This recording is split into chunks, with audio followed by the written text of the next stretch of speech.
thriving hub of industry and innovation. Our great state has spectacular outdoor vistas and recreation, a strong economy, a can-do entrepreneurial ethos, and is known for collegiality and collaborative spirit. This vitality is why the University of Utah is on the rise, now recognized as one of America's leading research universities, a member of the prestigious Association of American Universities. Our beautiful campus home is home to outstanding academic programs, including University of Utah Health. University Hospital has been consistently recognized as a top 10 facility for excellence in patient care. And our Huntsman Cancer Institute is a comprehensive cancer center, the highest federal ranking for a cancer research organization. Providing value, high-quality education and healthcare at affordable cost is a defining tenet of our university. Our faculty and our staff are achieving national recognition and support at unprecedented levels. Among them, evolutionary geneticist Nels Elde, just yesterday named a MacArthur Fellow. Congratulations, Professor Elde. All of us at the University of Utah are united in purpose. We strive to provide today's students with an exceptional experience that will equip them for a vibrant future as members of the global community. Students are, quite simply, at the center of all we do. Let me introduce you to our student body leaders. Ephraim Coombe, President, Michelle Valdez, Vice President of Student Relations, and Ayana Amici, Vice President of University Relations. These individuals exemplify inquisitive, smart, creative students who will lead us into the future. I asked Michelle one thing she wanted the world to know about the University of Utah, and she said that this is a place for everyone from any background to come and accomplish extraordinary things. This is an institution for anyone, not only to learn, do research, teach, or lead, but to do all of those things in an exemplary manner. At the University of Utah, there is endless opportunity. And Ephraim offered a message of hope for the students who are listening tonight. If there's anything I hope for the students, young, emerging leaders watching and listening tonight, it is the hope that we will feel empowered to make our voices heard and our presence known, and the hope that we recognize the power and potential we have to act, to make a significant difference in our communities. But it all starts with what we do today, especially as we tune in tonight. We are the future, yes, but we are also the present, and present we will be. This election may be the first involvement in the nation's political process for many students. We have emphasized how very important it is to be a part of an informed, involved citizenry. Ayana offered this message from students here at the U to students listening from around the world. I want students worldwide to know that partaking in election processes is indispensable, as we are all citizens of humankind, and our chief role as such is to tailor the world to be more ethical than the one we grew up in order to avoid complicity in governmental injustice. It is our responsibility to vote for just outcomes within our own respective structures. It is our responsibility to be commonly decent. From all of us at the University of Utah, our very best wishes to Vice President Mike Pence and Senator Kamala Harris this evening, and my deepest appreciation to all who helped plan and prepare for tonight, from our campus, the Utah Debate Commission, and the Commission on Presidential Debates. Thank you all, and again, warmest welcome to the University of Utah.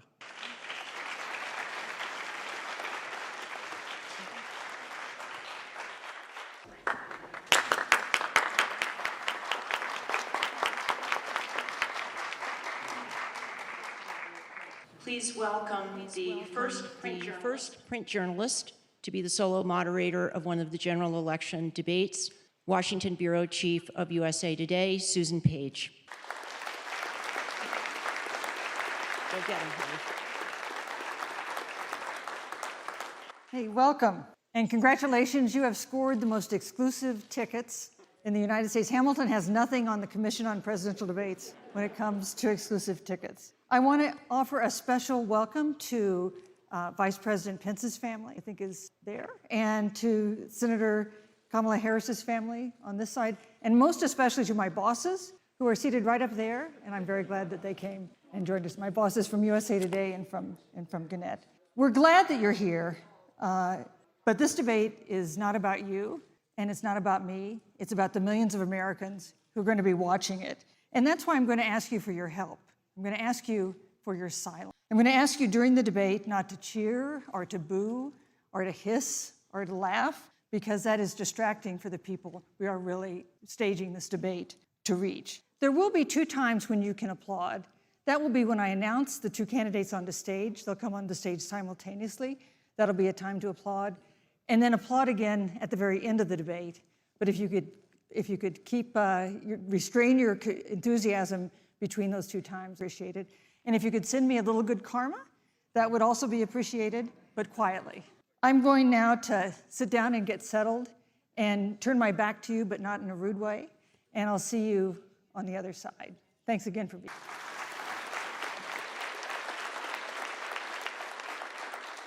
Good evening. From the University of Utah in Salt Lake City, welcome to the first and only Vice Presidential Debate of 2020, sponsored by the Nonpartisan Commission on Presidential Debates. I'm Susan Page of USA Today. It is my honor to moderate this debate, an important part of our democracy. In Kingsbury Hall tonight, we have a small and socially distant audience, and we've taken extra precautions during this pandemic. Among other things, everyone in the audience is required to wear a face mask, and the candidates will be seated 12 feet apart. The audience is enthusiastic about their candidates, but they've agreed to express that enthusiasm only twice, at the end of the debate and now when I introduce the candidate. Please welcome California Senator Kamala Harris and Vice President Mike.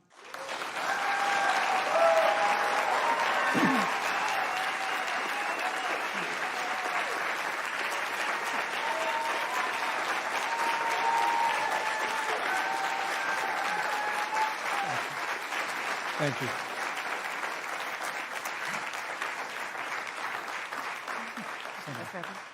Senator Harris and Vice President Pence, thank you for being here. We're meeting as President Trump and the First Lady continue to undergo treatment in Washington after testing positive for COVID-19. We send our thoughts and prayers to them for their rapid and complete recovery and for the recovery of everyone afflicted by the coronavirus. The 2 campaigns and the Commission on Presidential Debates have agreed to the ground rules for tonight. I'm here to enforce them on behalf of the millions of Americans who are watching. One note, no one in either campaign or at the Commission or anywhere else has been told in advance what topics I'll raise or what questions I'll ask. This 90-minute debate will be divided into 9 segments of about 10 minutes each. I'll begin a segment by posing a question to each of you, sometimes the same question, sometimes a different question on the same topic. You will then have 2 minutes without interruption by me or the other. Then we'll take 6 minutes or so to discuss these. At that point, although there will always be more to say, we'll move on. We want a debate that is lively, but Americans also deserve a discussion that is civil. These are tumultuous times, but we can and will have a respectful exchange about the big issues facing our. Let's begin with the ongoing pandemic that has cost our country so much. Senator Harris, the coronavirus is not under control. Over the past week, Johns Hopkins reports that 39 states have had more COVID cases over the past 7 days than in the week before. 9 states have set new records. Even if a vaccine is released soon, the next administration will face hard choices. What would a Biden administration do in January and February that a Trump administration wouldn't do? Would you impose new lockdowns for businesses and schools and hotspots? A federal mandate to wear masks? You have 2 minutes to respond without interruption. Thank you, Susan. Well, the American people have witnessed what is the greatest failure of any presidential administration in the history of our country. And here are the facts. 210,000 dead people in our country in just the last several months. Over 7 million people who have contracted. 1 in 5 businesses closed. We're looking at frontline workers who have been treated like sacrificial workers. We are looking at over 30 million people who in the last several months had to file for unemployment. And here's the thing. On January 28th, the Vice President and the President were informed about the nature of this pandemic. They were informed that it's lethal in consequence, that it is airborne, that it will affect young people, and that it would be contracted because it is airborne. And they knew what was happening, and they didn't tell you. Can you imagine if you knew on January 28th, as opposed to March 13th, what they knew, what you might have done to prepare, they knew and they covered it up. The president said it was a hoax. They minimized the seriousness of it. The president said, you're on one side of his ledger if you wear a mask, you're on the other side of his ledger if you don't. And in spite of all of that, today they still don't have a plan. They still don't have a plan. Well, Joe Biden does. And our plan is about what we need to do around a national strategy for contact tracing, for testing, for administration of the vaccine, and making sure that it will be free for all. That is the plan that Joe Biden has and that I have, knowing that we have to get a hold of what has been going on, and we need to save our country. And Joe Biden is the best leader to do that, and frankly, this administration has forfeited their right to re-election based on this. Thank you, Senator Harris. Vice President Pence, more than 210,000 Americans have died of COVID-19 since February. The U.S. death toll as a percentage of our population is higher than that of almost every other wealthy nation on earth. For instance, our death rate is 2.5 times that of Canada next door. You head the administration's coronavirus task force. Why is the U.S. death toll as a percentage of our population higher than that of almost every other wealthy country? And you have 2 minutes to respond without interruption. Susan, thank you. And I want to thank the Commission and the University of Utah for hosting this event. And Senator Harris, it's a privilege to be on the stage with you. And our nation has gone through a very challenging time this year. But I want the American people to know that from the very first day, President Donald Trump has put the health of America first. Before there were more than 5 cases in the United States, all people who had returned from China, President Donald Trump did what no other American president had ever done, and that was he suspended all travel from China, the second largest economy in the world. Now, Senator Joe Biden opposed that decision. He said it was xenophobic and hysterical. But I can tell you, having led the White House Coronavirus Task Force, that decision alone by President Trump bought us invaluable time to stand up the greatest national mobilization since World War II. And I believe it saved hundreds of thousands of American lives. Because with that time, we were able to reinvent testing. More than 115 million tests have been done to date. We were able to see to the delivery of billions of supplies so our doctors and nurses had the resource and support they needed. And we began, really, before the month of February was out, to develop a vaccine and to develop medicines and therapeutics that have been saving lives all along the way.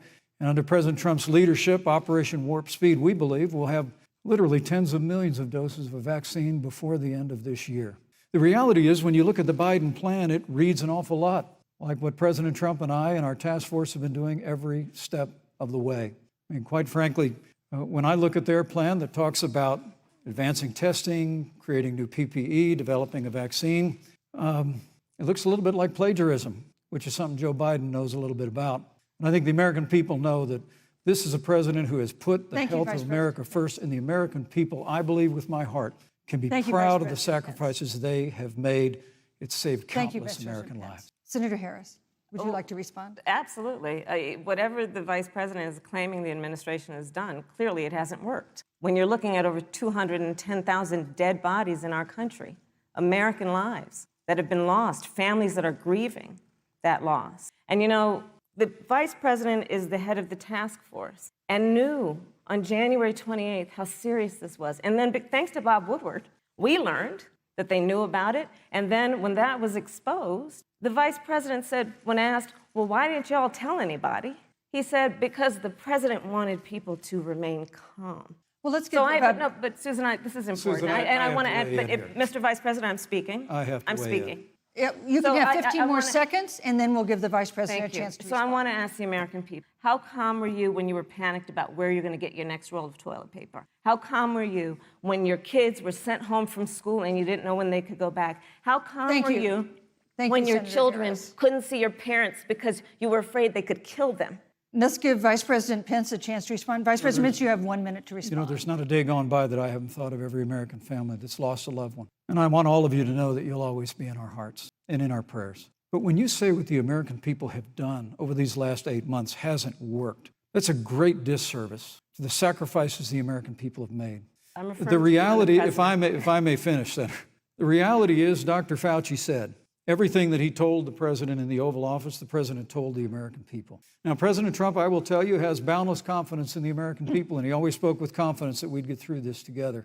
But when you say it hasn't worked, When Dr. Fauci and Dr. Birx and our medical experts came to us in the second week of March, they said if the president didn't take the unprecedented step of shutting down roughly half of the American economy, that we could lose 2.2 million Americans. And that's the reality. Thank you. They also Thank you, said Vice to us, if President we Pence. did everything right, Susan, we could still lose more than 200,000 Americans. Vice President Now, one Pence. life lost is Thank too you. many, Susan, but the American people, I believe, deserve credit for the sacrifices that they have made, putting the health of their family and their neighbors first, our doctors, our nurses, our first Thank you, Vice responders. President Pence. And I'm going to speak up on behalf of what the American people have done. Vice President Pence, you were in the front row in a Rose Garden event 11 days ago at what seems to have been a super spreader event for senior administration and congressional officials.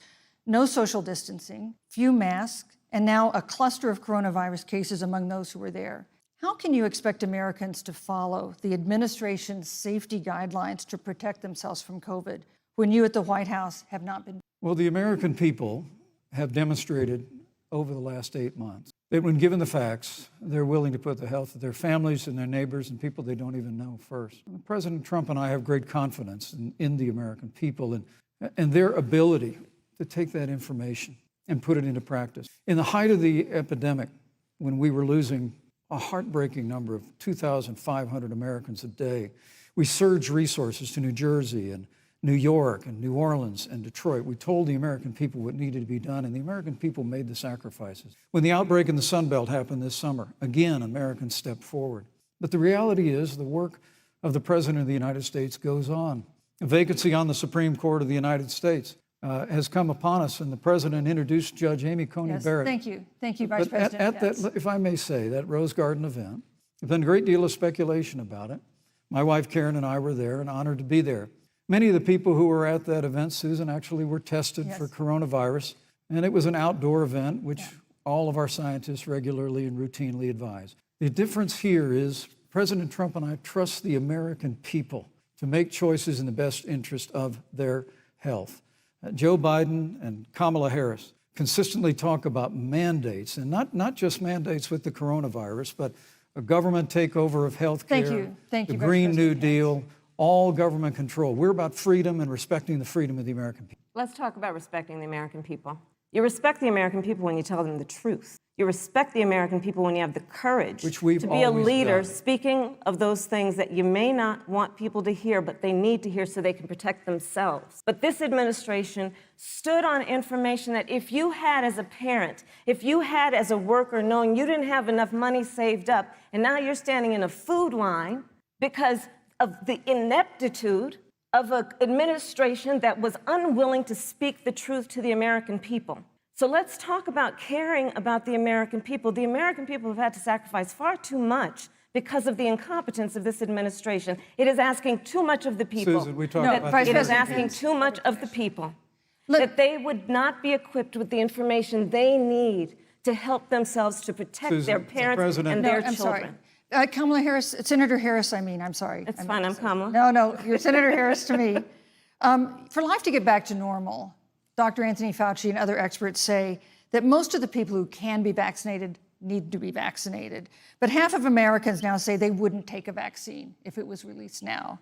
If the Trump administration approves a vaccine before or after the election, should Americans take it, and would you take it? If the public health professionals, if Dr. Fauci, if the doctors tell us that we should take it, I'll be the first in line to take it, absolutely. But if Donald Trump tells us that we should take it, I'm not taking it. Vice President Pence, there have been a lot of repercussions from this pandemic. In recent days, the president's diagnosis of COVID-19 has underscored the importance of the job that you hold and that you are seeking. That's our second topic tonight. It's the role of the vice president. One of you will make history on January 20th. You will be the vice president to the oldest president the United States has ever had.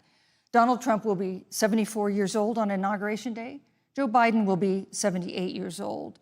That already has raised concerns among some voters, concerns that have been sharpened by President Trump's hospitalization in recent days. Vice President Pence, have you had a conversation or reached an agreement with President Trump about safeguards or procedures when it comes to the issue of presidential disability? And if not, do you think you should? You have 2 minutes without interruption. Well, Susan, thank you, although I would like to go back.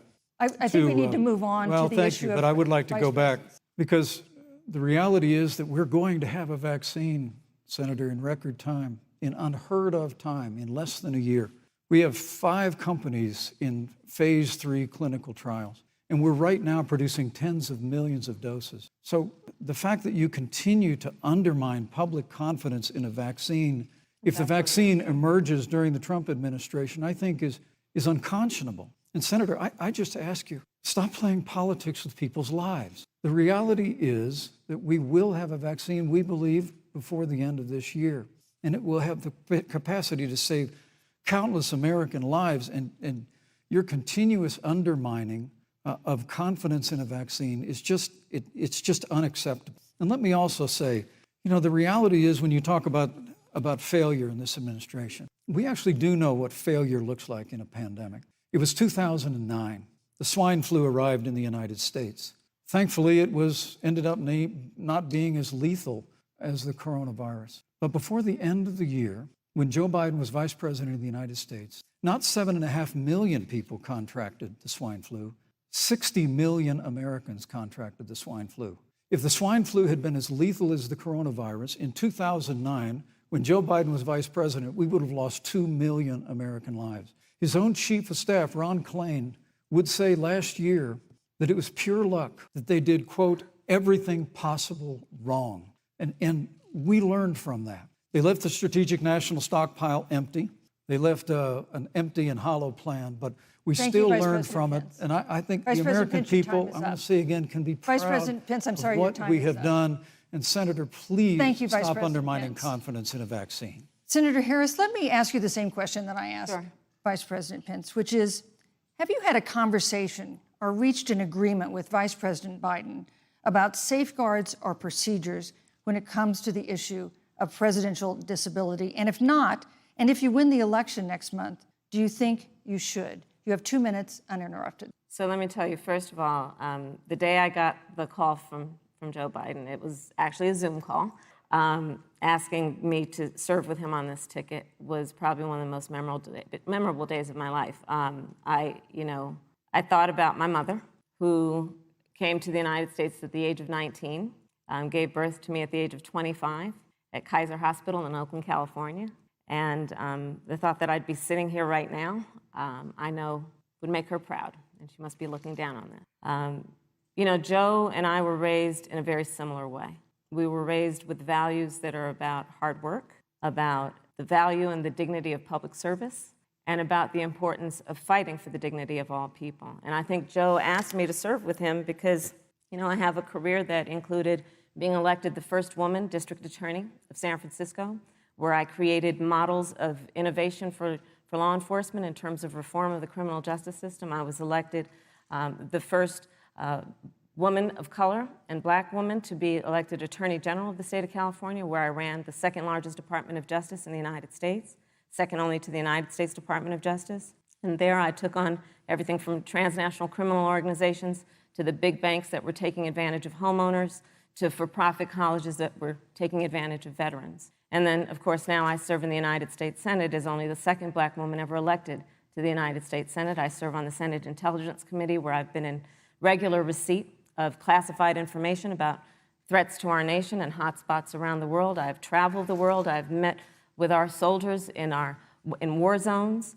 And I think Joe has asked me to serve with him because he knows that we share a purpose which is about lifting up the American people.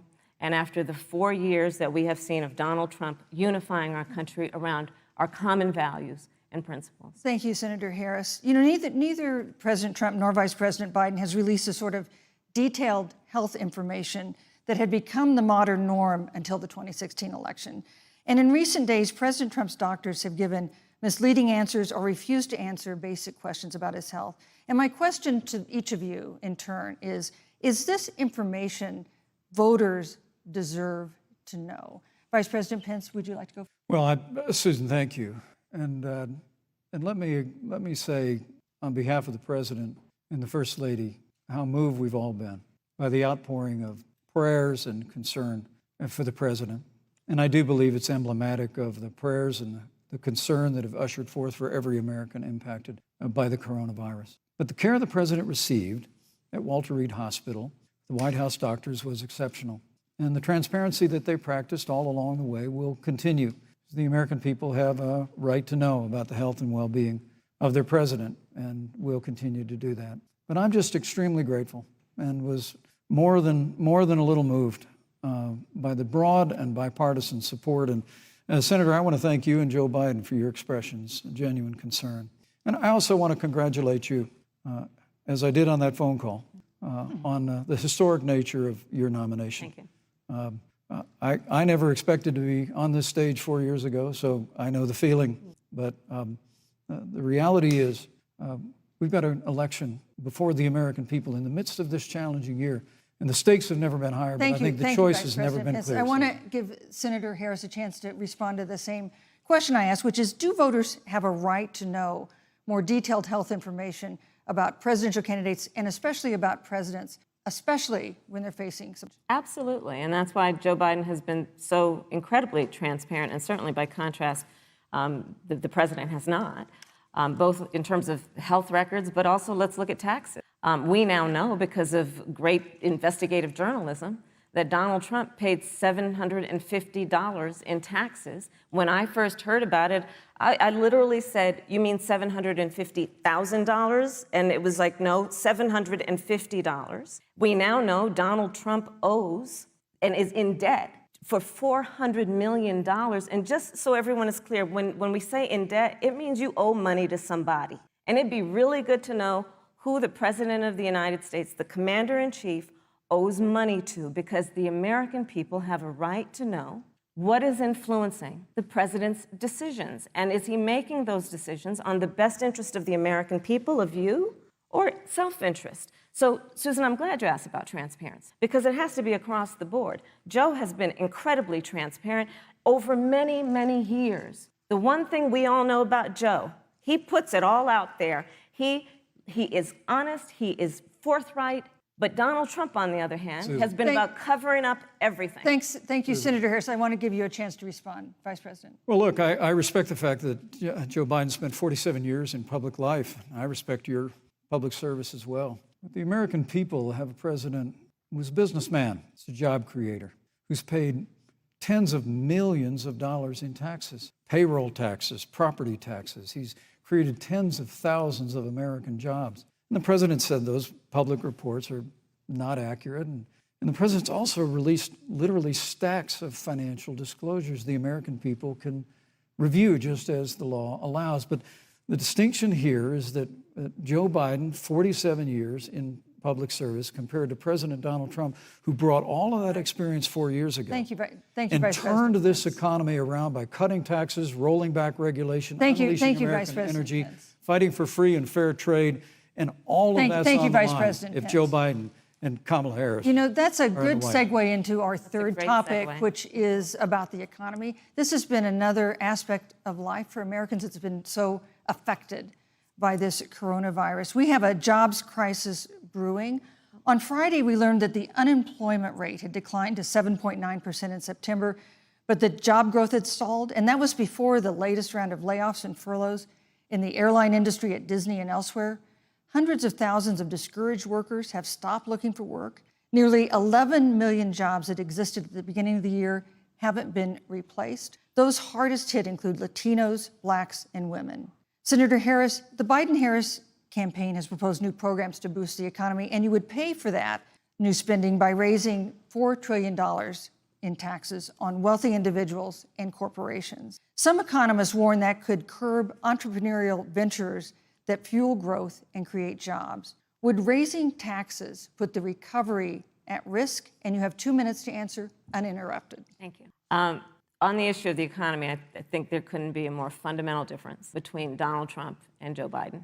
Joe Biden believes you measure the health and the strength of America's economy based on the health and the strength of the American worker and the American family.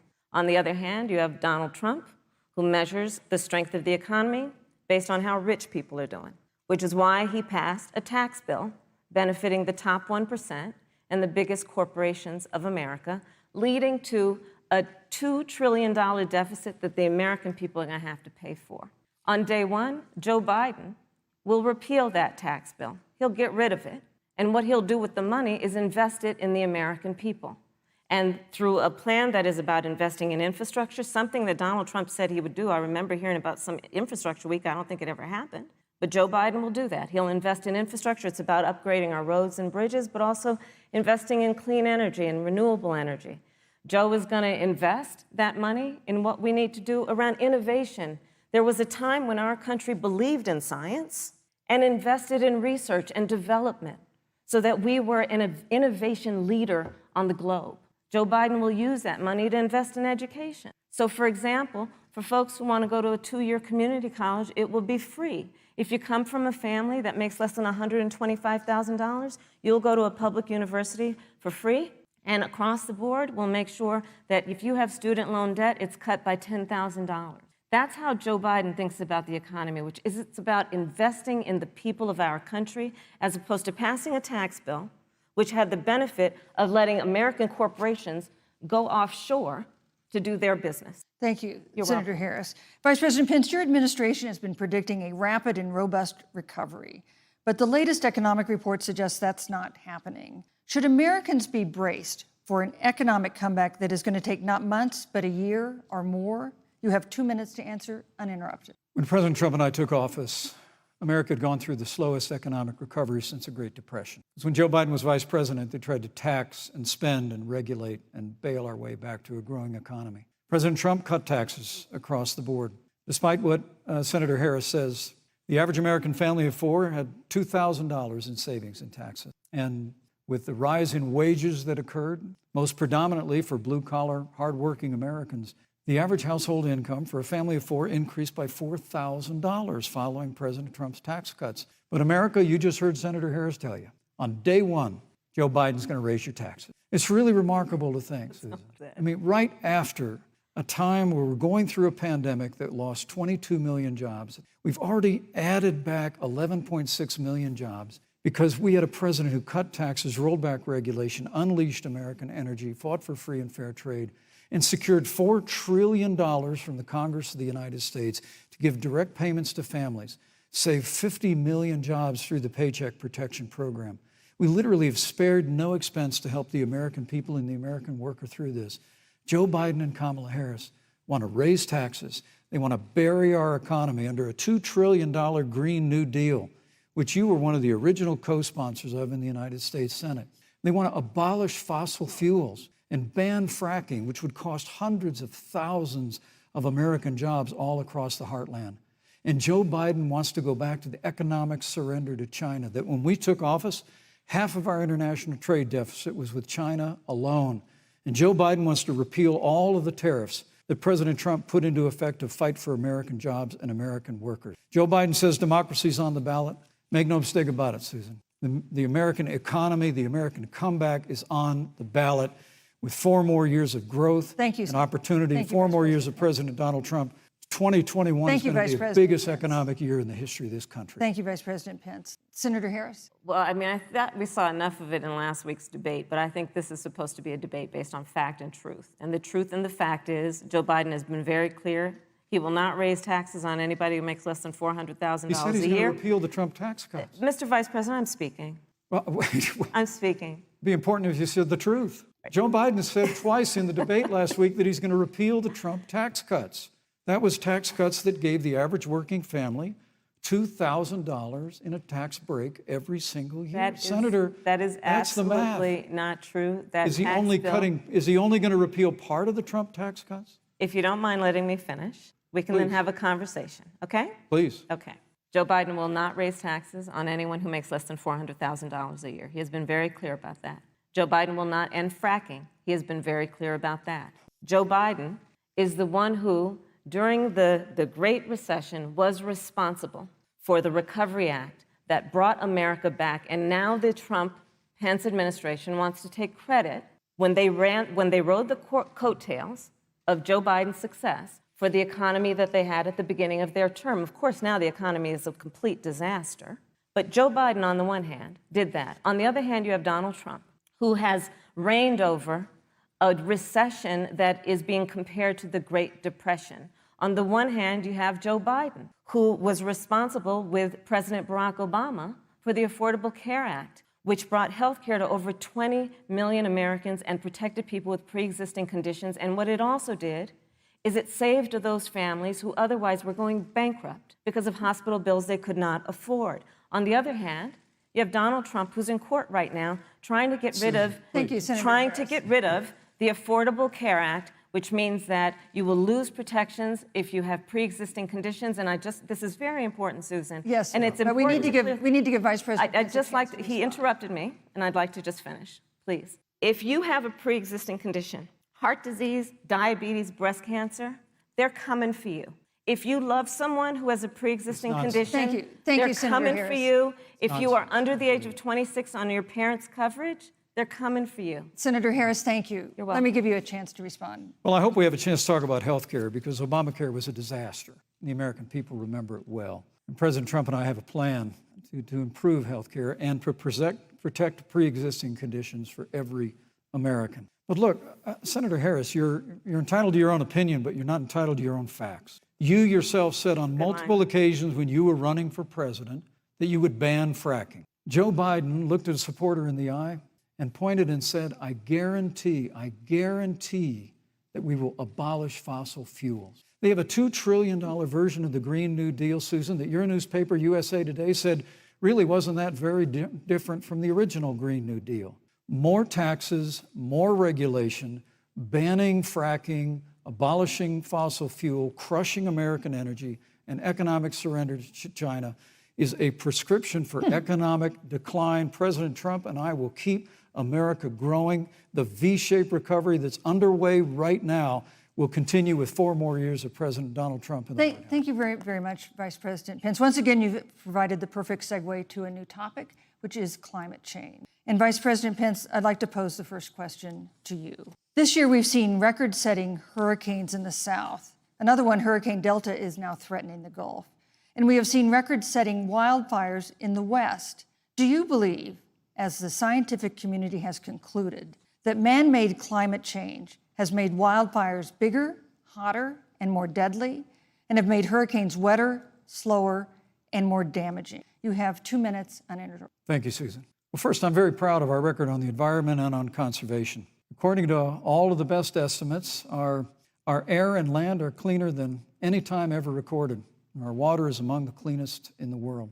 And just a little while ago, the President signed the Outdoors Act. It's the largest investment in our public lands and public parks in 100 years. So President Trump has made a commitment to conservation and to the environment. Now, with regard to climate change, the climate is changing. But the issue is, what's the cause and what do we do about it? President Trump has made it clear that we're going to continue to listen to the science. Now, Joe Biden and Kamala Harris would put us back in the Paris Climate Accord. They'd impose the Green New Deal, which would crush American energy, would increase the energy costs of American families in their homes, and literally would crush American jobs. And President Trump and I believe that the progress that we have made in a cleaner environment has been happening precisely because we have a strong free market economy. You know, what's remarkable is the United States has reduced CO2 more than the countries that are still in the Paris Climate Accord, but we've done it through innovation, and we've done it through natural gas and fracking, which, Senator, the American people can go look at the record. I know Joe Biden says otherwise now, as you do, but the both of you repeatedly committed to abolishing fossil fuel and banning fracking. And so by creating the kind of American innovation, we're actually steering toward a stronger and better environment. With regard to wildfires, President Trump and I believe that forest management has to be front and center, and even Governor Gavin Newsom from your state has agreed we've got to work on forest management. And with regard to hurricanes, the National Oceanic Administration tells us that actually as difficult as they are, Thank you, Vice President. There are no more hurricanes today than there were 100 years ago. Thank you. But many of the climate alarmists Pence, use hurricanes and wildfires to try and sell their bill of goods of a Green New Deal. And President Trump and I are going to always put American jobs and American workers first. Senator Harris, as the Vice President mentioned, you co-sponsored the Green New Deal in Congress. But Vice President Biden said in last week's debate that he does not support the Green New Deal. But if you look at the Biden-Harris campaign website, it describes the Green New Deal as a crucial framework. What exactly would be the stance of a Biden-Harris administration toward the Green New Deal? You have 2 minutes uninterrupted. Sure. So first of all, I will repeat, and the American people know, that Joe Biden will not ban fracking. That is a fact. That is a fact. I will repeat that Joe Biden has been very clear that he thinks about growing jobs, which is why he will not increase taxes for anyone who makes less than $400,000 a year. Joe Biden's economic plan, Moody's, which is a reputable Wall Street firm, has said will create 7 million more jobs than Donald Trump's. And part of those jobs that will be created by Joe Biden are going to be about clean energy and renewable energy. Because you see, Joe understands that the west coast of our country is burning, including my home state of California. Joe sees what is happening on the Gulf states, which are being battered by storms. Joe has seen and talked with the farmers in Iowa, whose entire crops have been destroyed because of floods. And so Joe believes, again, in science. I'll tell you something, Susan. I served, when I first got to the Senate, on the committee that's responsible for the environment. Do you know this administration took the word science off the website and then took the phrase climate change off the website? We have seen a pattern with this administration, which is they don't believe in science. And Joe's plan is about saying we're going to deal with it, but we're also going to create jobs. Donald Trump, when asked about the wildfires in California, and the question was, the science is telling us this, you know what Donald Trump said? Science doesn't know.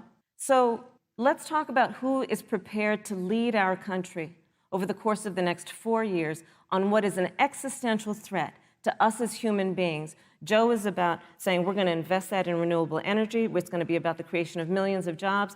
We will achieve net zero emissions by 2050, carbon neutral by 2035. Joe has a plan. This has been a lot of talk from the Trump administration, and really it has been to go backward instead of forward. We will also re-enter the climate agreement with pride. Senator Harris just said that climate change is an existential threat. Vice President Pence, do you believe that climate change poses an existential threat? As I said, Susan, the climate is changing. We'll follow the science. But once again, Senator Harris is denying the fact that they're going to raise taxes on every American. Joe Biden said twice in the debate last week that on day one he was going to repeal the Trump tax cuts. Those tax cuts delivered $2,000 in tax relief to the average family of four across America. And with regard to banning fracking, I just recommend that people look at the record. You yourself said repeatedly that you would ban fracking. You were the first Senate co-sponsor of the Green New Deal. And while Joe Biden denied the Green New Deal, Susan, thank you for pointing out, the Green New Deal is on their campaign website. And as USA Today said, it's essentially the same plan as you co-sponsored with AOC when she submitted it in the Senate. And you just heard the senator say that she's going to resubmit America to the Paris Climate Accord. Look, the American people have always cherished our environment. We'll continue to cherish it. We've made great progress reducing CO2 emissions through American innovation and the development of natural gas through fracking. We don't need a massive $2 trillion Green New Deal that would impose all new mandates on American businesses and American families. Thank you. Joe Biden wants us to retrofit 4 million American business buildings. It makes no sense. It will cost jobs. President Trump is going to put America first. He's going to put jobs first, and we're going to take care of our environment and follow the science. Thank you, Vice But, President. on the issue of jobs, Senator Harris. let's talk about that. The Vice President earlier referred to, as part of what he thinks is an accomplishment, the President's trade war with China. You lost that trade war. You lost it. What ended up happening is because of a so-called trade war with China, America lost 300,000 manufacturing jobs. Farmers have experienced bankruptcy because of it. We are in a manufacturing recession because of it. And when we look at where this administration has been, there are estimates that by the end of the term of this administration, they will have lost more jobs than almost any other presidential administration. And the American people know what I'm talking about. You know, I think about 20-year-olds. We have a 20-year-old, a 20-something-year-old, who are coming out of high school and college right now, and you're wondering, is there going to be a job there for me? We're looking at people who are trying to figure out how they're going to pay rent by the end of the month. Almost half of American renters are worried about whether they're going to be able to pay rent by the end of the month. This is where the economy is in America right now, and it is because of the catastrophe and the failure of leadership of this administration. Thank you, Senator Harris. Vice President Pence, let me give you just 15 seconds to respond, because then I want to move on to Well, I'd love to respond. Look, lost the trade war with China. Joe Biden never fought it. Joe Biden has been a cheerleader for communist China over the last several decades. And again, Senator Harris, you're entitled to your opinion. You're not entitled to your own facts. When Joe Biden was vice president, we lost 200,000 manufacturing jobs. And President Obama said they were never coming back. He said we needed a magic wand to bring them back. In our first 3 years after we cut taxes, rolled back regulation, unleashed American energy, this administration saw 500,000 manufacturing jobs created. And that's exactly the kind of growth we're going to continue to see as we bring our nation through this pandemic. But a Green New Deal, your massive new mandates, your Paris Climate Accord, it's going to kill jobs this time, just like it killed jobs. I just need to respond very briefly, 15 please. seconds, and then we'll move on. Thank you.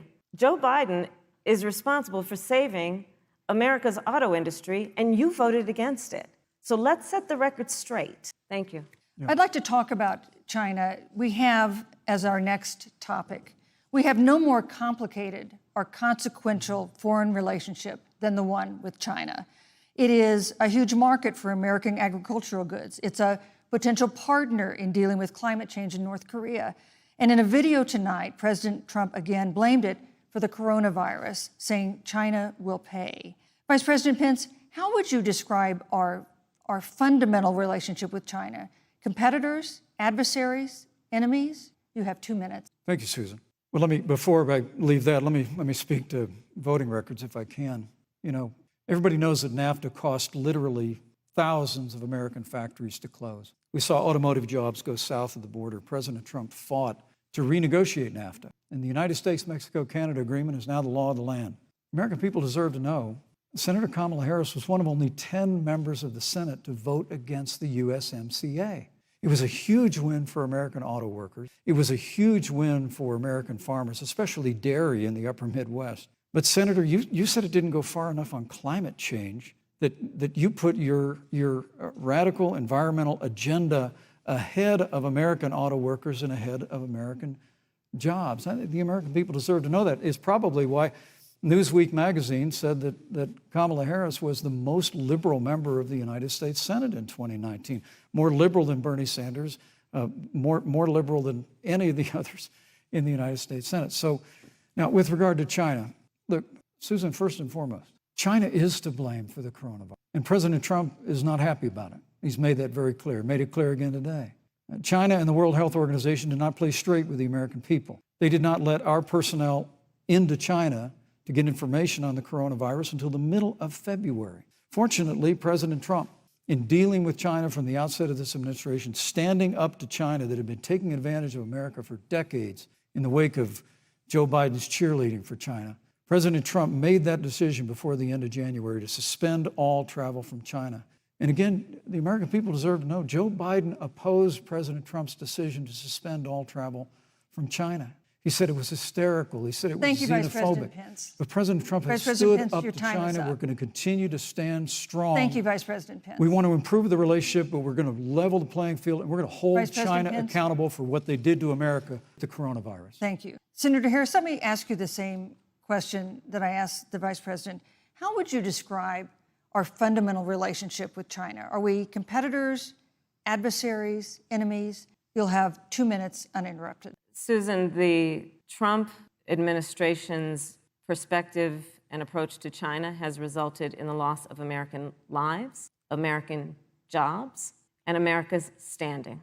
There's a weird obsession that President Trump has had with getting rid of whatever accomplishment was achieved by President Obama and Vice President Biden. For example, they created within the White House an office that basically was responsible for monitoring pandemics.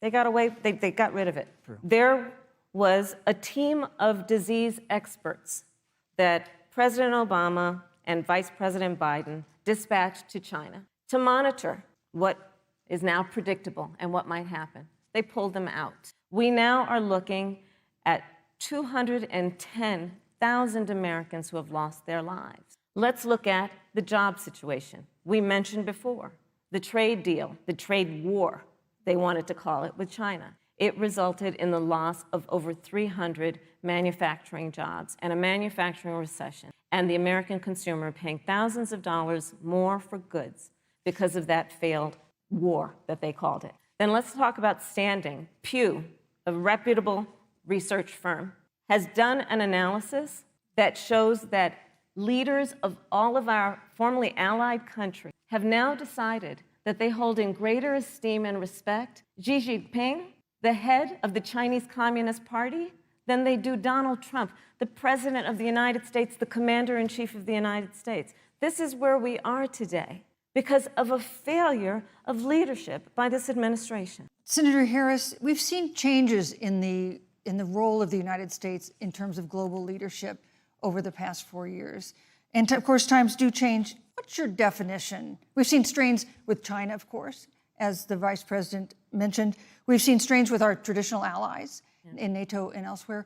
What is your definition of the role of American leadership in 2020? So, Joe I love talking with Joe about a lot of these issues. And, Joe, I think he said it quite well. He says, foreign policy, it might sound complicated, but really it's relationships. So just think about it as relationships. And so we know this in our personal and professional relationships. You got to keep your word to your friends. You got to be loyal to your friends. People who've stood with you, you got to stand with them. You got to know who your adversaries are. Keep them in check. But what we have seen with Donald Trump is that he has betrayed our friends and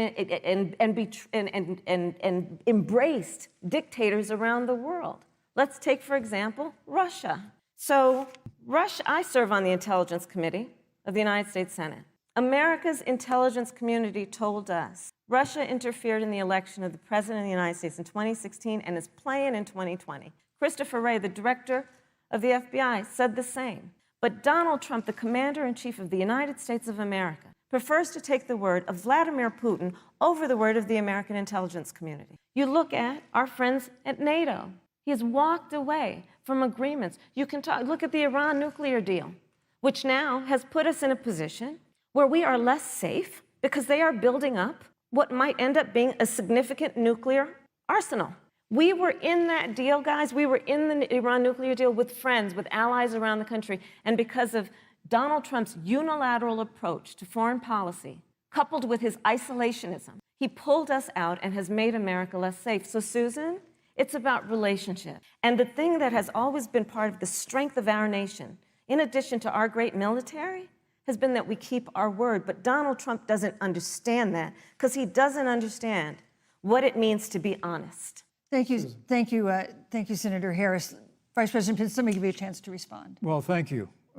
President Trump kept his word when we moved the American embassy to Jerusalem, the capital of the state of Israel. When Joe Biden was vice president, they promised to do that, and they never did.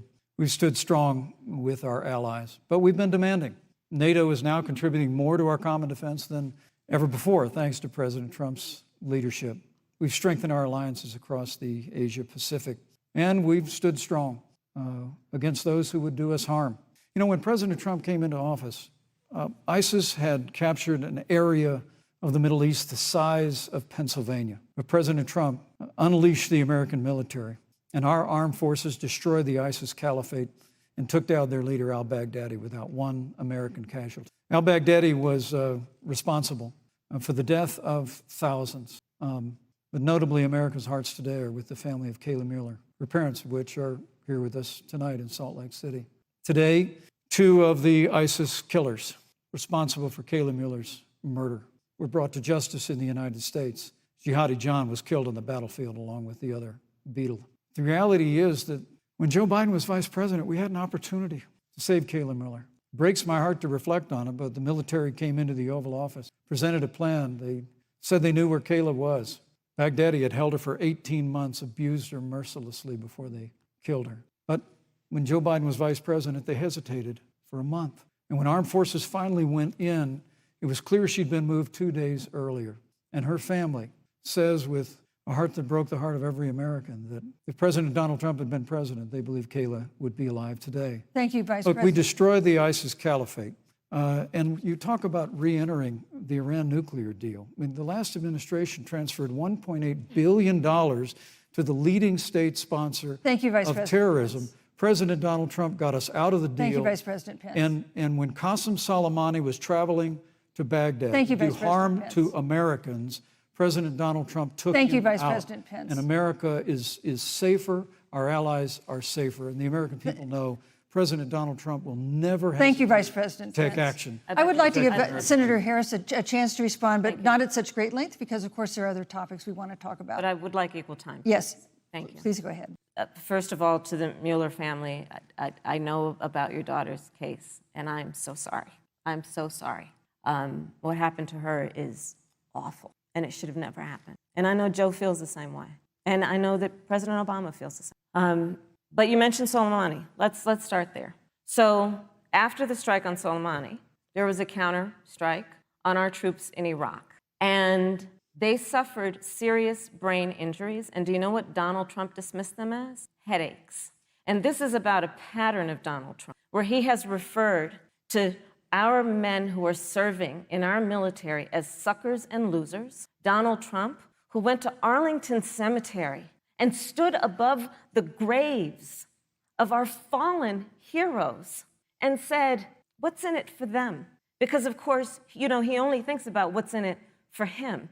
Let's take what he said about John McCain, a great American hero. And Donald Trump says he doesn't deserve to be called a hero because he was a prisoner of war. And this is very important when you want to talk about who is the current commander-in-chief and what they care about and what they don't care about. Public reporting that Russia had bounties on the heads of American soldiers. And you know what a bounty is? It's somebody puts a price on your head and they will pay it if you are killed. And Donald Trump had talked at least 6 times to Vladimir Putin and never brought up the subject.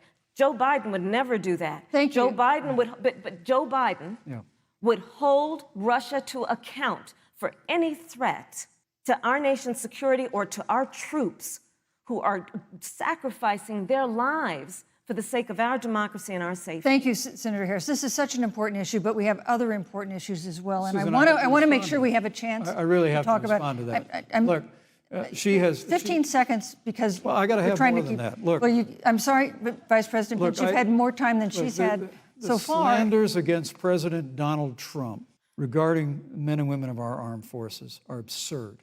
I'm sorry, Vice My President son Pence. is a captain in the United Yes. States Marine Corps. My son-in-law is deployed in the United States Navy. I can assure all of you, with sons and daughters serving in our military, President Donald Trump not only respects but reveres all of those who serve in our armed forces, and any suggestion otherwise is ridiculous. Thank you, Vice President Pence. Vice the President American Pence, people deserve, Susan, Vice the President American Pence, people I deserve to didn't, know. Vice President There's a Pence, I did not, excuse me, Susan, the I did American not people create deserve the to know rules for tonight. Joe Biden Your and campaigns agreed to the rules for tonight's debate with the Commission on Presidential Debates. I'm here to enforce them, which involves moving from one topic to another, giving roughly equal time to both of you, Go right which is what I'm trying very hard to do. Go right ahead. So I want to go ahead and move to the next topic, which is an important one, as the last topic was, and that is the Supreme Court. On Monday, the Senate Judiciary Committee is scheduled to open hearings on Amy Coney Barrett's nomination to the Supreme Court. Senator Harris, you'll be there as a member of the committee. Her confirmation would cement the court's conservative majority and make it likely open to more abortion restrictions, even to overturning the landmark Roe v. Wade ruling. Access to abortion would then be up to the states. Vice President Pence, you're the former governor of Indiana. If Roe v. Wade is overturned, what would you want Indiana to do? Would you want your home state to ban all abortions? You have 2 minutes, uninterrupted. Well, thank you for the question, but I'll use a little bit of my time to respond to that very important issue. The American people deserve to know Qasem Soleimani, the Iranian general, was responsible for the death of hundreds of American service members. When the opportunity came, we saw him headed to Baghdad to kill more Americans. President Trump didn't hesitate, and Qasem Soleimani is gone. But you deserve to know that Joe Biden and Kamala Harris actually criticized the decision to take out Qasem Soleimani. It's really inexplicable, but with regard to Joe Biden, it's explainable. Because history records that Joe Biden actually opposed the raid against Osama bin Laden. It's absolutely essential that we have a commander-in-chief who will not hesitate to act to protect American lives and to protect American service members, and that's what you have in President Donald Trump. Now, with regard to the Supreme Court of the United States, let me say President Trump and I could not be more enthusiastic about the opportunity to see Judge Amy Coney Barrett become Justice Amy Coney Barrett. She's a brilliant woman, and she will bring a lifetime of experience and a sizable American family to the Supreme Court of the United States. And our hope is, in the hearing next week, unlike Justice Kavanaugh received with treatment from you and others, we hope she gets a fair hearing. And we particularly hope that we don't see the kind of attacks on her Christian faith that we saw before. I mean, the Democrat chairman of the Judiciary Committee before, when Judge Barrett was being confirmed for the Court of Appeals, expressed concern that the dogma of her faith lived loudly in her. Dick Durbin of Illinois said that it was a concern.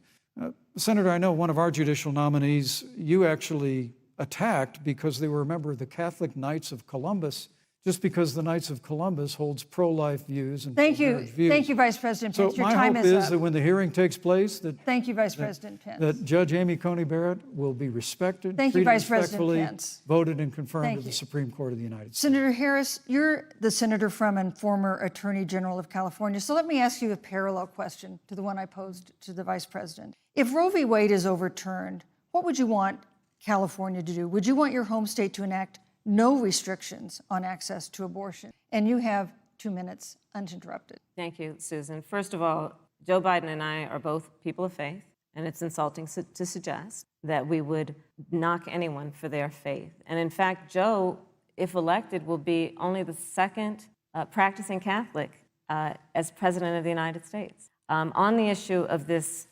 nomination, Joe and I are very clear, as are the majority of the American people. We are 27 days before the decision about who will be the next president of the United States. And, you know, before, when this conversation has come up, you know, it's been about election year or election time. We're literally in an election. Over 4 million people have voted. People are in the process of voting right now. And so Joe has been very clear, as the American people are.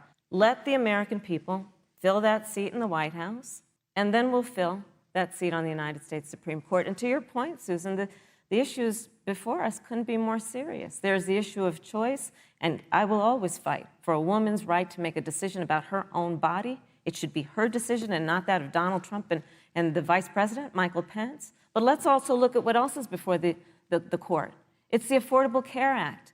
Like, literally in the midst of a public health pandemic, when over 210,000 people have died and 7 million people probably have what will be in the future considered a pre-existing condition because you contracted the virus. Donald Trump is in court right now trying to get rid of the Affordable Care Act. And I said it before, and it bears repeating. This means that there will be no more protections if they win for people with pre-existing conditions. This means that over 20 million people will lose your coverage. It means that if you're under the age of 26, you can't stay on your parents' coverage anymore. And here's the thing. The contrast couldn't be more clear. They're trying to get rid of the Affordable Care Act. Joe Biden is saying, let's expand coverage. Let's give you a choice of a public option or private coverage. Let's bring down premiums. Thank you, Senator Let's Harris. lower Medicare eligibility to 60. Thank you, Senator That's true Harris. leadership. You know, you mentioned earlier, Vice President Pence, that the president was committed to maintaining protections for people with pre-existing conditions. But you do have this court case that you are supporting, your administration supporting, that would strike down the Affordable Care Act. The president says, President Trump says that he's going to protect people with pre-existing conditions, but he has not explained how he would do that. And that was one of the toughest nuts to crack when they were passing the Affordable Care Act. So tell us specifically, how would your administration protect Americans with pre-existing conditions to have access to affordable insurance if the Affordable Care Act is struck down? Well, thank you, Susan. But let me just say, addressing your very first question, I couldn't be more proud to serve as vice president to a president who stands without apology for the sanctity of human life. I'm pro-life. I don't apologize for it. And this is another one of those cases where there's such a dramatic contrast. Joe Biden and Kamala Harris support taxpayer funding of abortion all the way up to the moment of birth, late-term abortion. They want to increase funding to Planned Parenthood of America. Now, for our part, I would never presume how Judge Amy Coney Barrett would rule on the Supreme Court of the United States, but we'll continue to stand strong for the right to life. When you speak about the Supreme Court, though, I think the American people really deserve an answer, Senator Harris. Are you and Joe Biden going to pack the court if Judge Amy Coney Barrett is confirmed? I mean, there have been 29 vacancies on the Supreme Court during presidential election years, from George Washington to Barack Obama. Presidents have nominated in all 29 cases. But your party is actually openly advocating adding seats to the Supreme Court, which has had 9 seats for 150 years, if you don't get your way. This is a classic case of if you can't win by the rules, you're going to change the rules. Now, you've refused to answer the question. Joe Biden has refused to answer the question. So I think the American people would really like to know, if Judge Amy Coney Barrett is confirmed to the Supreme Court of the United States, are you and Joe Biden, if somehow you win this election, going to pack the Supreme Court to get your way? I'm so glad we went through a little history lesson. Let's do that a little more. In 1864... Well, I'd like you to answer the question. No, Mr. Yes, Vice President, I'm please, speaking. very I'm fast. speaking. Okay. In 1864, one of the, I think, political heroes, certainly of the president, I assume if you also, Mr. Vice President, is Abraham Lincoln. Mm-hmm. Abraham Lincoln was up for re-election, and it was 27 days before the election, and a seat became open on the United States Supreme Court. Abraham Lincoln's party was in charge not only of the White House, but the Senate. But Honest Abe said it's not the right thing to do. The American people deserve to make the decision about who will be the next president of the United States, and then that person can select who will serve for a lifetime on the highest court of our land. And so Joe and I are very clear. The American people are voting right now, and it should be their decision about who will serve on this most important body for a lifetime. Thank you, And Senator the Harris. people, Susan, are voting right now. They'd like to know if you and Joe Biden are going to pack the Supreme Court if you don't get your way in this nomination. Let's talk about packing. You once Come again on. gave a non-answer. Joe Biden gave a non-answer. Trying to answer you the now. American people deserve a straight answer. And if you haven't figured it out yet, the straight answer is they are going to pack the Supreme Court if they somehow win this election. Men and Mr. women, Vice President, I got to I tell you, think people across this country, if you cherish our Supreme Court, if you cherish the separation of powers, you need to reject the Biden-Harris ticket. Come November the 3rd, re-elect President Donald Trump, and we'll stand by that separation of powers in a 9-seat Supreme Court. Yeah, let's talk about packing the court then. Let's talk about the fact. Yeah, I'm about to. So the Trump-Pence administration has been, because I sit on the Senate Judiciary Committee, Susan, as you mentioned, and I've witnessed the appointments for lifetime appointments to the federal courts, district courts, courts of appeal, people who are purely ideological, people who have been reviewed by legal professional organizations and found to have been not competent, are substandard. And do you know that of the 50 people who President Trump appointed to the Court of Appeals for lifetime appointments, not one is black? This is what they've been doing. You want to talk about packing a court? Let's have that discussion. All right, thank you, Senator. Let's go on and talk about the issue of racial justice. I just want the record to reflect she never answered the question. So I think the American people, Thank maybe you. in the next debate, Joe Biden will answer the question. Thank you. But I think Thank the you. American people know the answer. Thank you, Vice President. In March, Breonna Taylor, a 26-year-old emergency room technician in Louisville, was shot and killed after police officers executing a search warrant in a narcotics investigation broke into her apartment. The police said they identified themselves. Taylor's boyfriend said he didn't hear them do that. He used a gun registered to him to fire a shot, which wounded an officer. The officers then fired more than 20 rounds into the apartment. They say they were acting in self-defense. None of them have been indicted in connection with her death. Senator Harris, in the case of Breonna Taylor, was justice done? You have 2 minutes. I don't believe so. And I've talked with Breonna's mother, Tamika Palmer, and her family deserves justice. She was a beautiful young woman. She had as her life goal to become a nurse, and she wanted to become an EMT to first learn what's going on out on the street so she could then become a nurse and save lives. And her life was taken unjustifiably and tragically and violently. And it brings me to, the 8 minutes and 46 seconds that America witnessed, during which an American man was tortured and killed under the knee of an armed, uniformed police officer. And people around our country of every race every age, of every gender, perfect strangers to each other, marched shoulder to shoulder, arm in arm, fighting for us to finally achieve that ideal of equal justice under law. And I was a part of those peaceful protests. And I believe strongly that, first of all, we are never going to condone violence, but we always must fight for the values that we hold dear, including the fight to achieve our ideals. And that's why Joe Biden and I have said on this subject, look, and I'm a former career prosecutor. I know what I'm talking about. Bad cops are bad for good cops. We need reform of our policing in America and our criminal justice system, which is why Joe and I will immediately ban chokeholds and carotid holds. George Floyd would be alive today if we did that. We will require a national registry for police officers who break the law. We will, on the issue of criminal justice reform, get rid of private prisons and cash bail, and we will decriminalize marijuana, and we will expunge the records of those who have been convicted of marijuana. This is the time for leadership on a tragic issue of unarmed Black people in America who have been killed. Senator Harris. Vice President Pence, let me pose the same question to you. In the case of Breonna Taylor, was justice done? You have 2 minutes uninterrupted. Well, our heart breaks for the loss of any innocent American life.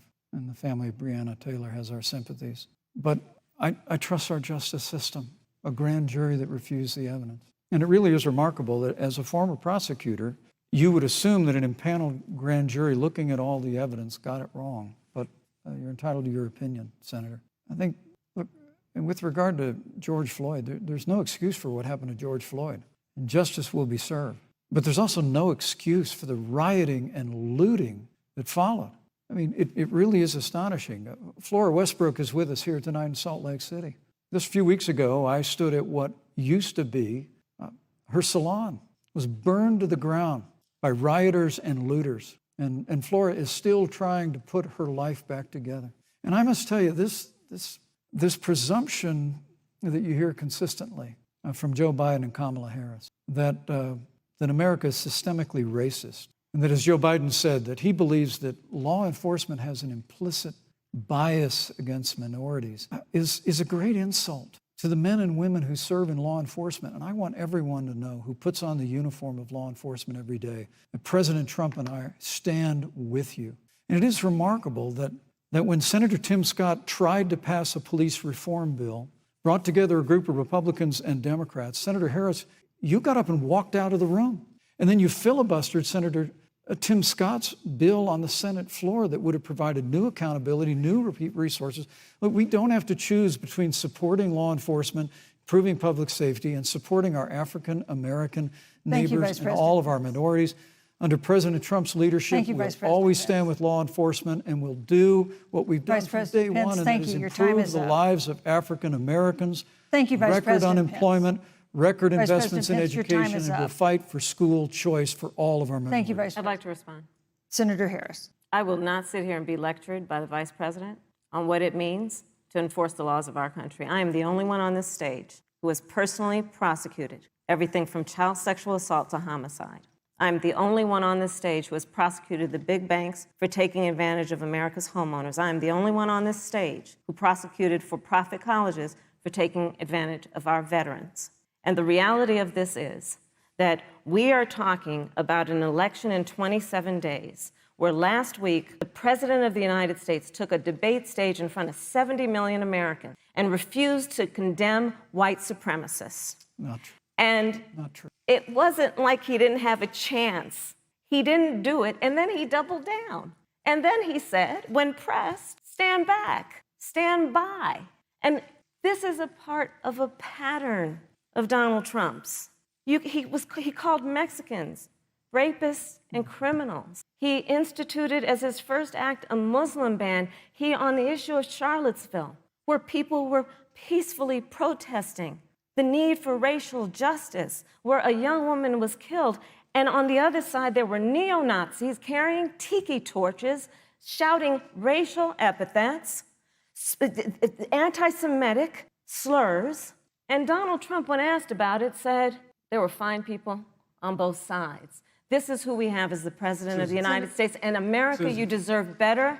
Joe Biden will be a president who brings our country together Senator Harris, and recognizes the beauty in our diversity and the fact that we Senator all Harris, have so you. much more in common than what separates us. Vice President Pence, let me give you a minute to respond. Thank you, Susan. I appreciate that very much. You know, I think this is one of the things that makes people dislike the media so much in this country, Susan, is that you selectively edit, just like Senator Harris did, comments that President Trump and I and others on our side of the aisle make. I mean, Senator Harris conveniently omitted, after the president made comments about people on either side of the debate over monuments, he condemned the KKK, neo-Nazis, and white supremacists, and has done so repeatedly. You're concerned that he doesn't condemn neo-Nazis. President Trump has Jewish grandchildren. His daughter and son-in-law are Jewish. This is a president who respects and cherishes all of the American people. But you talk about having personally prosecuted. I'm glad you brought up your record, Senator. Thank you. I really need to make this point. When you were DA in San Francisco, when you left office, African Americans were 19 times more likely to be prosecuted for minor drug offenses than whites and Hispanics. When you were Attorney General of California, you increased the disproportionate incarceration of blacks in California. You did nothing on criminal justice reform in California. You didn't lift a finger to pass the First Step Act on Capitol Hill. I mean, the reality is your record speaks for itself. President Trump and I have fought for criminal justice reform. Thank you, Vice President We've fought Pence. for educational choice and opportunities for African Americans, all of our Thank minorities. you, sir. And we'll do it for 4 more Thank years. you. You know, there is no more important issue than the final issue that we're going to talk about tonight, and that is the issue of the election But itself. Susan, he attacked my record. I would like an opportunity to respond. Let me give you 30 seconds because we're running out of time. I appreciate that. First of all, having served as the Attorney General of the state of California, the work that I did is a model of what our nation needs to do, and we will be able to do under a Joe Biden presidency. Our agenda includes what this administration has failed to do. It will be about not only instituting a ban on chokeholds and carotid holes. Thank you. Not only. Thank you, Senator I Harris. would like to go through. These are points that you made earlier in the hour, and I want to talk about the election itself before we have to. But I want to talk about the connection between what Joe and I will do and my record, which includes I was the first statewide officer to institute a requirement that my agents would wear body cameras and keep them on full time. We were the first to initiate a requirement that there would be a training for law enforcement on implicit bias because, yes, Joe Biden and I recognize that implicit bias does exist, Mr. Vice President, contrary to what you may believe. We did the work of instituting reforms that were about investing in reentry. This is the work that we have done and the work we will do going forward. And again, I will not be lectured by the Vice President on our record of what we have done in terms of law enforcement and keeping our communities safe and a commitment to reforming the criminal justice system of America. Thank you, Senator Harris. And I'd like to pose I'd like you to respond first to the question on our final topic, the election itself. President Trump has several times refused to commit himself to a peaceful transfer of power after the election. If your ticket wins and President Trump refuses to accept a peaceful transfer of power, what steps would you and Vice President Biden then take? What would happen next? You have 2 minutes. So I'll tell you, Joe and I are particularly proud of the coalition that we've built around our campaign. We probably have one of the broadest coalitions of folks that you've ever seen in a presidential race. Of course, we have the support of Democrats, but also independents and Republicans. In fact, 7 members of President George W. Bush's cabinet are supporting our ticket. We have the support of Colin Powell, Cindy McCain, John Kasich, over 500 generals, retired generals, and former national security experts and advisors are supporting our campaign. And I believe they are doing that because they know that Joe Biden has a deep, deep-seated commitment to fight for our democracy and to fight for the integrity of our democracy and to bring integrity back to the White House. And so we believe in the American people. We believe in our democracy. And here's what I'd like to say to everybody. Vote. Please vote. Vote early. Come up with a plan to vote. Go to iwillvote.com. You can also go to joebiden.com. We have it within our power in these next 27 days to make the decision about what will be the course of our country for the next 4 years. And it is within our power, and if we use our vote and we use our voice, we will win. And we will not let anyone subvert our democracy with what Donald Trump has been doing, as he did on the debate stage last week, when again in front of 70 million people, he openly attempted to suppress the vote. Joe Biden, on the other hand, on that same debate stage, because clearly Donald Trump doesn't think he can run on a record because it's a failed record, Joe Biden on that stage said, hey, just please vote. So I'll repeat what Joe said. Please vote.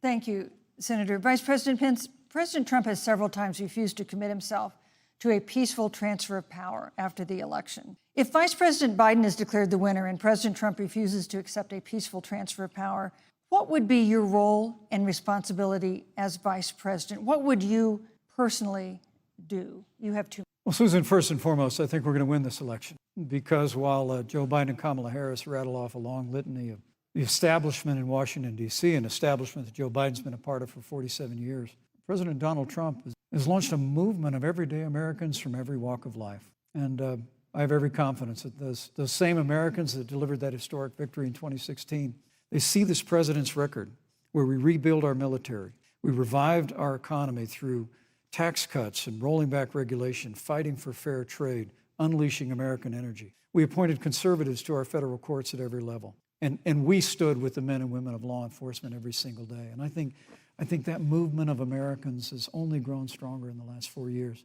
But when you talk about accepting the outcome of the election, I must tell you, Senator, your party has spent the last 3.5 years trying to overturn the results of the last election. It's amazing. When Joe Biden was vice president of the United States, the FBI actually spied on President Trump and my campaign.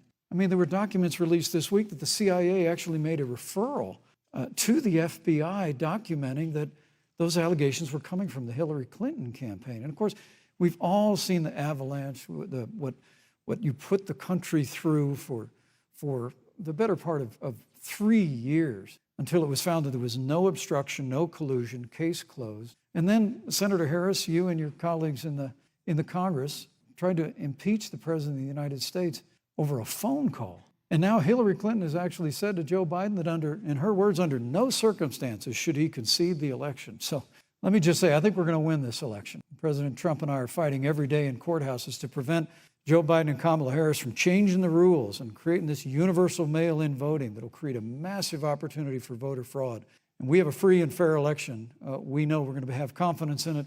And I believe in all my heart that President Donald Trump's going to be reelected for 4 more years. You know, I've written all the questions that I've asked tonight, but for the final question of the debate, I'd like to read a question that someone else wrote. The Utah Debate Commission asked students in the state to write essays about what they would like to ask you. And I want to close tonight's debate with the question posed by Brecklin Brown.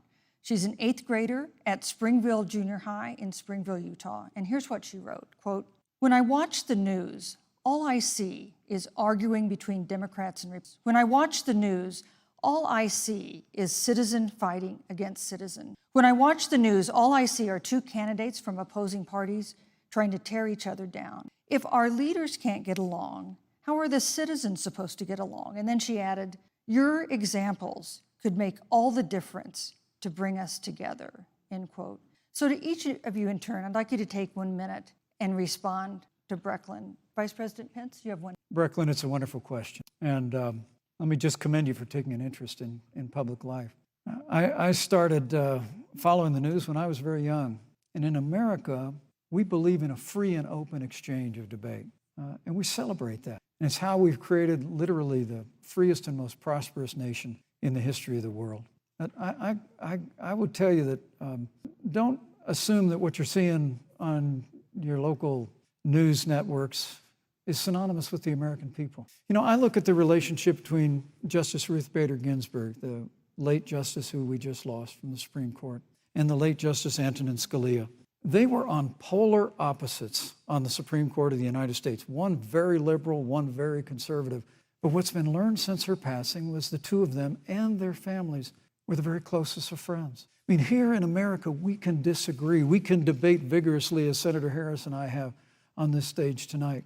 But when the debate is over, we come together as Americans. And that's what people do in big cities and small towns all across this country. So I just want to encourage you, Brecklin. I want to tell you that we're going to work every day to have government as good as our people. And the American people each and every day love a good debate We love a good argument, but we always come together and are always there for one another Thank you, in Vice times of President need. And we've especially learned that Thank you, through Mr. the Vice President. difficulties of this year. Senator Harris, what would you say to Brecklin?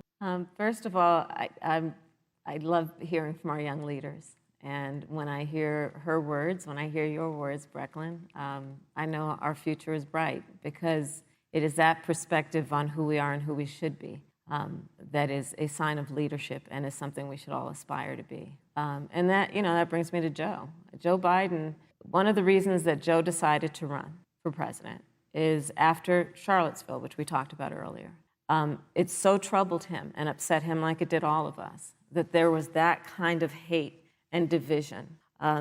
What propelled Joe to run for president was to see that over the course of the last 4 years, what Brecklin described has been happening. Joe has a long-standing reputation of working across the aisle and working in a bipartisan way. And that's what he's going to do as president. Joe Biden has a history of lifting people up and fighting for their dignity. You have to know Joe's story to know that Joe has known pain, he has known suffering, and he has known love. And so, Brecklin, when you think about the future, I do believe the future is bright.